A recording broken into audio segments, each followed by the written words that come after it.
Hello everyone, Bob Lewis around the world.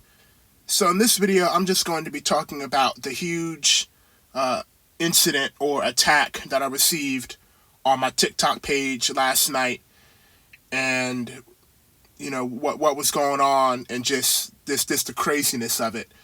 So for those who don't know, I recently released a cartoon short film, and I posted it on this channel, and I posted it on my TikTok as well. And this cartoon short film featured a Shemitic Hebrew Edomite woman, accurately depicted to what the Edomites actually look like, black woman.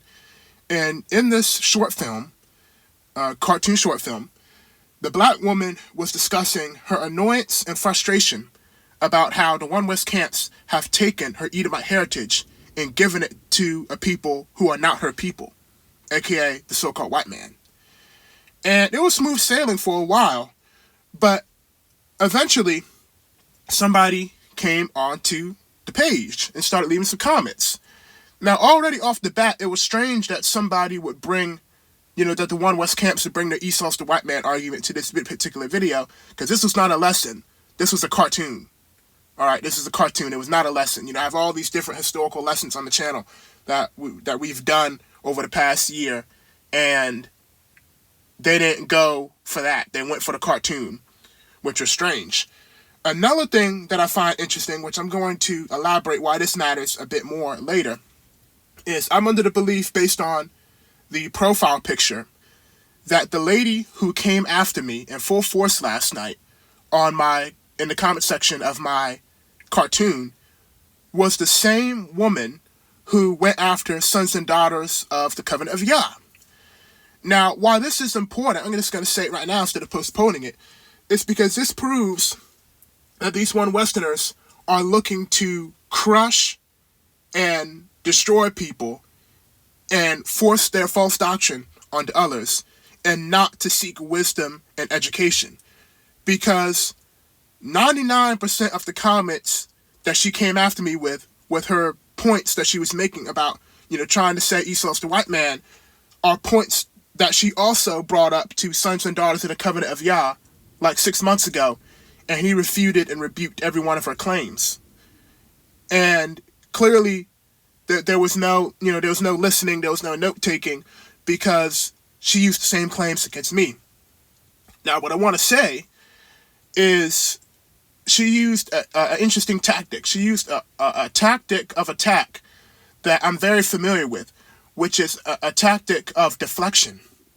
And what people do with this tactic of deflection is, when they bring up a claim or argument and you rebuke their argument and prove it as not biblical, instead of responding to your rebuke, they quickly change the subject. So now your head is on a swivel and you have to, spin on the fly to be able to catch up to the new subject. And they keep changing the subject every single time. So every single time you refute one of their arguments, they jump off the ship. They go to the lifeboat and do something else. Because it started off with, Obadiah and the eagle.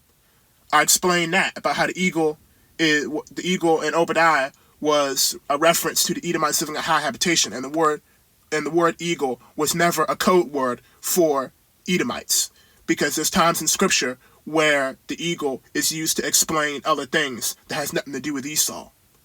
And then she brought up Daniel, the book of Daniel, about the eagle and Daniel. And I said that there's nowhere in scripture, there's nowhere in the book of Daniel where it's saying that Esau is the eagle in Daniel. You're just taking the eagle from Obadiah and using the fact that the eagle in Obadiah was referring to Esau in that specific context. And now you're trying to make every time the word eagle is used in the Bible or in history refer to Esau, when that's not true. Esau's only mentioned in the book of Daniel once, and he's being conquered. So that's not biblically accurate. And once again, the deflection strategy showed up, where she changed the subject and started talking about Neanderthals and the cavemen and all that other type of stuff, and started sending me these pictures of comparing the building in Petra to the buildings in Europe. And what I told the sister was that the Nabateans built that Greek-looking building in the land of Edom. The Edomites had already been kicked out. The Nabateans built that. The Edomites didn't build that Greek-looking building, so that's not applicable. And once again, she changed the subject again and moved on to the Neanderthal stuff and started talking about the Neanderthals and Neanderthal DNA in the Caucasus Mountains, and kept linking Esau to the Caucasus Mountains. And I sent her the verse where it talked about Solomon's ships on the Red Sea in the land of Edom. And I was telling her that Esau has nothing to do with the Caucasus Mountains. The Caucasus Mountains are 1,000 miles away in the land of Japheth. The Caucasus Mountains are Japheth's inheritance, not Esau. Esau lived in Arabia in the Red Sea. But once again, conversation changed. Changed the subject, didn't respond. And she started talking about the SLC25A gene mutation, which is the first time that a OneWesterner who's come to destroy me has brought up something new. Usually it's just the same old stuff, but I'll bring up the SLC24A, and we're going to do a lesson about that sometime in the future. But it's not applicable, and it's not evidence for a Caucasian Esau origin. Quite the opposite, in fact. But what I learned very quickly is this person is not blocked, because I welcome peaceful debate, but this was not debate. This was argumentative, because it was like when you watch TV shows about debates on TV, and we all remember seeing that person in the debate where they weren't even listening to the evidence and the arguments that their counterpart was bringing forward.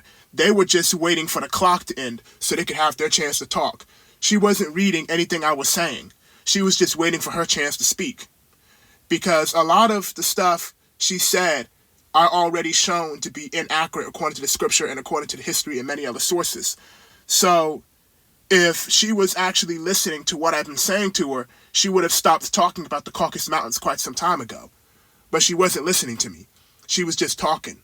And that's the type of stuff you see in these debate TV shows. And that's why I don't debate. That's why I won't debate, because people don't listen. They're not listening. When you're talking, they're not listening. They're just simply waiting for the timer to end so they can have a chance to speak. So that's why, I'm not going to debate, and why that's not what I do. And once again, I don't know why OneWest decided to send their military aircraft towards a cartoon. I don't know why they did that. It wasn't even one of my lessons. They went towards my cartoon. Maybe because they felt like it was safer for them to attack a cartoon than an actual documentary with all these sources and stuff. Or maybe that's just what showed up in the feed. But I have the theory that these guys from OneWest, our lessons are not showing up in the recommended. They are literally going into the search tab and typing in Esau's not the white man, and they go and attack and harass anybody who they find once they search that. And this is that we're living in a fallen world right now, because all the stuff that she said about the Neanderthals and the Caucasus Mountains and all this stuff, guess who gets their comment removed by TikTok because of community lines? Me. They removed one of my comments, but they didn't move anything that she said. And this is something that I've been saying for a while, where the elites want us to be stuck in this Esau's the white man doctrine, and they want us to be indoctrinated and full of hatred, because they know that we won't be in condition to be serving Yah. We're not serving Yah properly. We're not in Yah's covenant when we're believing this Esau lie and pushing hatred and not doing what we're supposed to be doing. So the governments of the world love us being in this lie, at the cost of other people, of course. And I know this to be true because I've talked about on the channel in the past, where there's videos online of OneWest campers assaulting elderly Japhetic white women, legit pushing them to the ground, and those videos have not been age restricted, taken down, removed, charges pressed, nothing. Not only that, but the OneWest camps have also made grown white people break into tears just from the pure terror and the pure hate that they spread. And these guys have not been terminated, they have not been demonetized, they've been nothing. But they take down one of my comments because I used the word Negro as a black man. So you start to see, the double standard and what's really going on here. And I fought to hold my peace and to be respectful because it's, the OneWest cancel call you names and slurs and give you threats and all this other type of stuff. But I didn't do that. I didn't do that. And I eventually blocked, excuse me, I eventually blocked the woman because, like I said, it was argumentative. It was not peaceful debate because this woman had been coming after me for 5 hours. I was literally going into a meeting and she's still blowing up my phone about Esau being the white man. All right? And didn't listen to a single thing I said. Just attacked me. Now, talking about the SLC 24A thing, that was a new argument that I never heard any of the OneWesterners make before. I'm not sure if that's something that's just rolled out of the GMS or IUIC factory. That's something that just rolled off their assembly line because I've never heard it before. They've modified their Esau's the white man teaching over the years. Like they used to teach that Esau ate bloody meat, but they don't really say that no more. I guess because it's too obvious that's not true. But what she was saying is that the SLC 24A5 is a gene that is known for creating pale skin. All right. And she said that pale skin gene is recorded as coming from a common ancestor in the Middle East thousands of years ago. And that gene is in the European today in Europe. And she said, see, I wonder who they're talking about. And see, it says this white skin came from an ancestor in the Middle East thousands of years ago. Her point being that it came from Esau. All right. Number one, Esau was a black man. When we read the scriptures and it tells us that Esau was Admoni, that kills it right there because it automatically tells us Esau was a man of color. Furthermore, we know by the ancient depictions that Esau's people are Negroes. The Romans depicted them as being Negroes just like the Israelites because the Romans made ancient depictions of the Israelites and the Edomites and they both depicted them as black people. So there's that. And that was during the time of the New Testament. And we already know well that white people had existed long before the New Testament. So during the same time period that the Romans are depicting Esau and Jacob as being black in Arabia, they're also depicting white people in Europe. So for you to believe the Esau's the white man doctrine, you have to believe that Esau was on two completely different continents at the exact same time with two completely different genetic makeups and two completely different phenotypes. It doesn't hold water. It doesn't hold water whatsoever. All three of his wives are black. That's something she came after me too. She tried to say that the Canaanites are white. Told her that I was talking about mold, the leprosy, the mold in the walls, but she didn't respond to that neither. It was a subject change. And talking about the SLC 24A5, about the Middle Eastern thing, since when does a continent mean Esau? Because historians have made the link that the Tower of Babel was in the Middle East. So with that, if that being the case, that means all the humans have some connection to the Middle East at some point. Because if the white man was Esau, he would have a connection to us, not a connection just to the Middle East, because not everybody in the Middle East, especially not today, is not related to us. If they're Esau, they're related to us. But they're not related to us. They don't even come from the same haplogroup. And after doing some research, the ALC 24A5 is a mutation gene. It is not an ancestral lineage gene. It's not considered a haplogroup. So you don't track lineages based on the ALC 24A5. And it's a flaw. It's a very bad argument because that is the equivalent of saying that because the gene mutation or whatever that's inside Hamites that makes them swarthy is also the same gene that's inside the Israelite that makes us swarthy, because it's the same, that means we're Ham and that they're Israel. That's the same thing of saying it. So because someone has the same gene mutation, it's not an ancestral lineage. The ALC 24A5 is not a haplogroup. It's not an R1b. It's not an E1b1. It's not like a Chinese QZ haplogroup.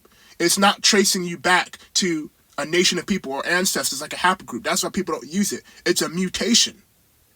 It's the same thing. Like I said, we might as well be saying that because Ham has the same genetic code to make melanin that we have, that we're Ham.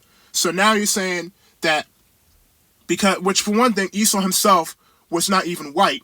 And one thing I also pointed out is, with that even being the case, if that's even true, because we know a lot of Middle Eastern history has been twisted to fit the Ottoman Turks who have stolen the land, but would that even be, if that was even the case about the pale-skinned Middle Eastern origin, the white man was walking the face of the earth before Esau was even born. Because remember we talked about the Tyrene mummies in the basin of China. We have mummified remains of Caucasians that predate the birth of Esau by hundreds of years. So that so-called pale-skinned Middle Eastern gene, or guy who passed on that gene to the world, was there long before Esau was a thing, because we had pale-skinned people before Esau even existed. You know? And like I said, on top of that, it's not even an ancestral line. It's the same thing as saying because Ham has the same gene that makes him swarthy that we do, that we're now Ham. It's a mutation. It's not a genealogical thing. Because this same gene is also inside people like the Koreans, the Japanese, among others. So with that doctrine, that means that the people who they usually call Moab and Ammon are Esau too. So that means Esau, according to them, is like 6 billion people. All they say the Europeans and the Asians now. So it was really stressful for me. And I know this video is long. I'm not sure if anyone's going to get through all of it. I have another guy currently coming after me right now on the same video. I'm just going to start using the block button. People be like, oh, you're a coward talking about somebody you blocked. But like I said, I went back and forth with this woman for 5 hours and she wasn't even listening to anything I was saying. So leave your comments down below. Thanks for watching.